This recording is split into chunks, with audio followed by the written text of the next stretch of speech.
Patriots, buckle up. The United States Supreme Court has accepted a second 2A case for this term, but, say it with me, there's always a but. And we need to talk about this one because I think that the Department of Justice made a grave, perhaps intentional mistake. And this case, in my opinion, has the potential to be very bad for the Second Amendment. The Supreme Court has granted certiorari in a major Second Amendment case. The case is United States versus Hemani. And this one could decide once and for all whether Americans who use marijuana or other controlled substances lose their right to keep and bear arms. This is Section 922G3, and you've heard it on this channel for years because it's been being attacked for years as unconstitutional. It's the same law used for decades to criminalize gun ownership by anyone that the government deems an unlawful user of a controlled substance. And now, after Bruin, Rahimi, and Range, the Supreme Court is stepping back into the Second Amendment fight. Hey everybody, I'm Jared. This is Guns and Gadgets, your premier source for Second Amendment news that you won't hear anywhere else. This case could affect millions of gun owners across the country, especially those living in states where marijuana is legal under state law, but still banned federally.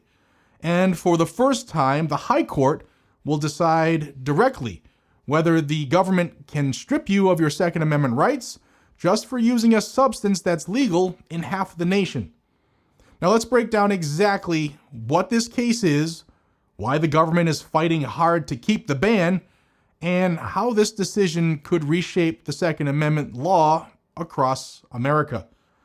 The case centers on a man named Ali Daniel Hemani, a dual U.S.-Pakistani citizen who is charged under 18 U.S.C. 922G3 for possessing a firearm while being an unlawful user of marijuana and other drugs.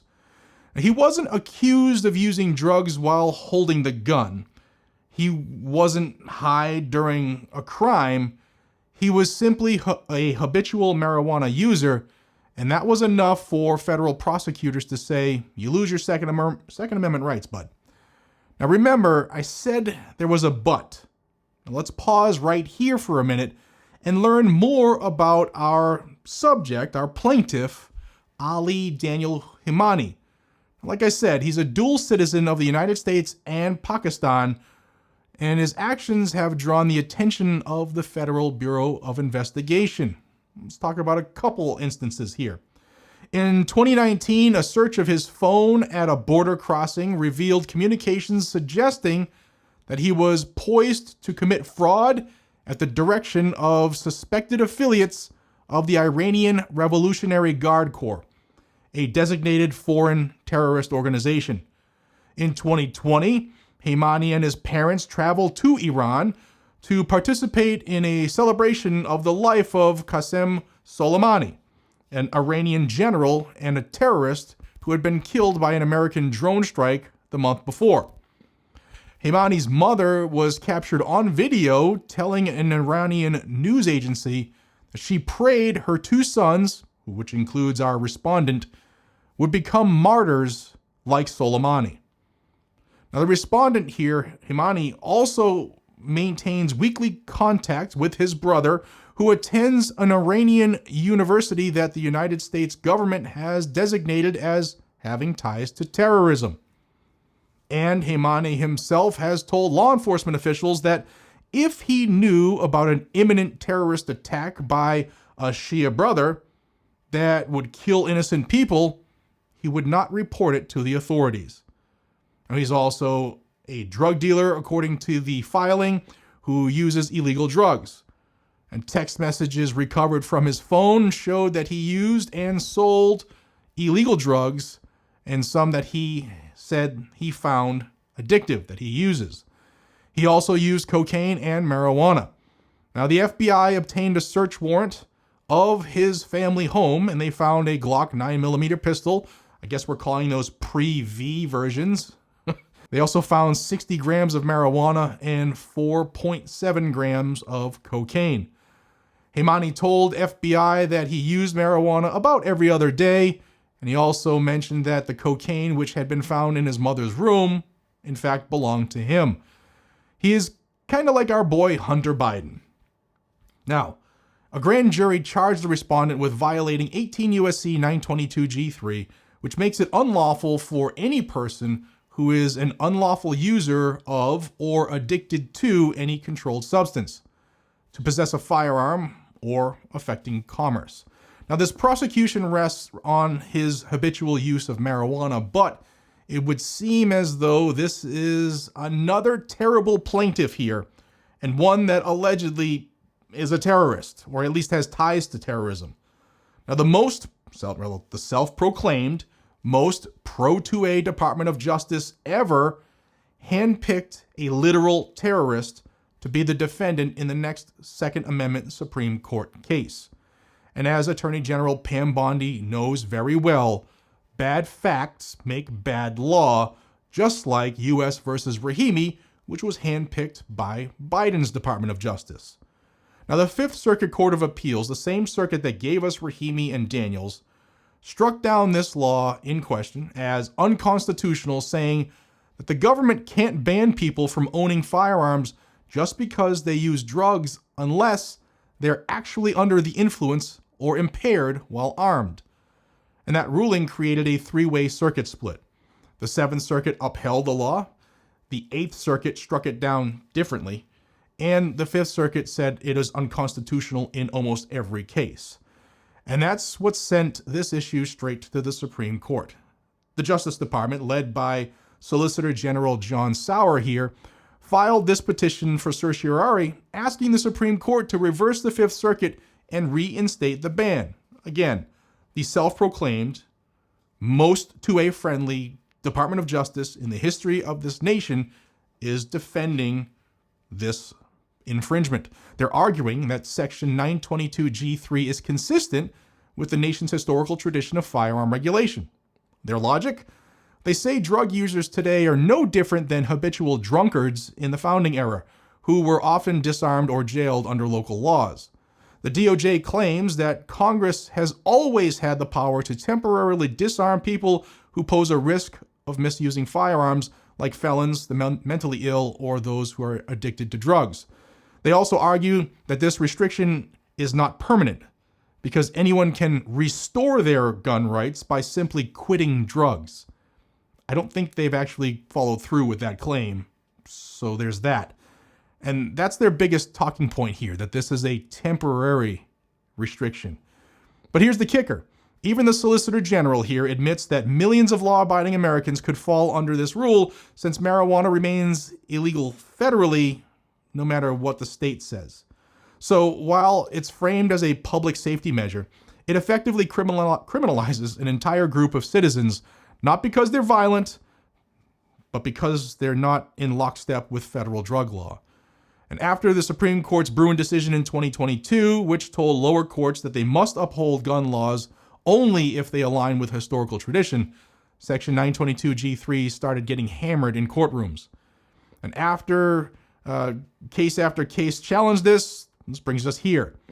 The United States versus Daniels in the Fifth Circuit said you can't just ban gun ownership for marijuana users who aren't high. The Supreme Court later vacated that decision after Rahimi, but it didn't reject to the reasoning.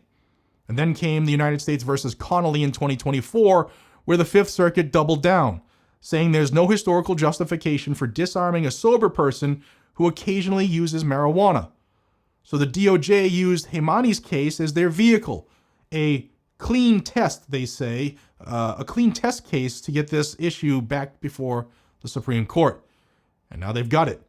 The Department of Justice's brief is revealing. It lays out their full constitutional argument, and it's clear that they're trying to narrow the reach of Bruin.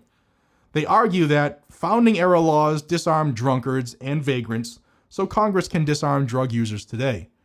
The ban fits within a long-standing tradition of limiting gun rights for those dangerous to the public, they say, and that because the ban is temporary, it doesn't really violate the Second Amendment. This is the self-proclaimed most pro-2A friendly DOJ in the history of the nation. And they also admit that the law is sweeping. It applies even to drug use if it happened weeks before the gun possession. I'm sure Pam Bondi and Harmeet Dillon are going to love this video. Now, the Fifth Circuit called that unconstitutional. The DOJ wants to bring that back.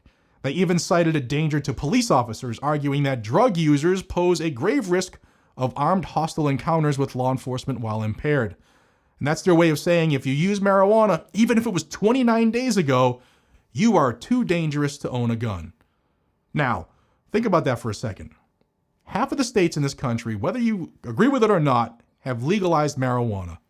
Tens of millions of Americans have tried it or used it occasionally, whether it's for recreational or medicinal purposes.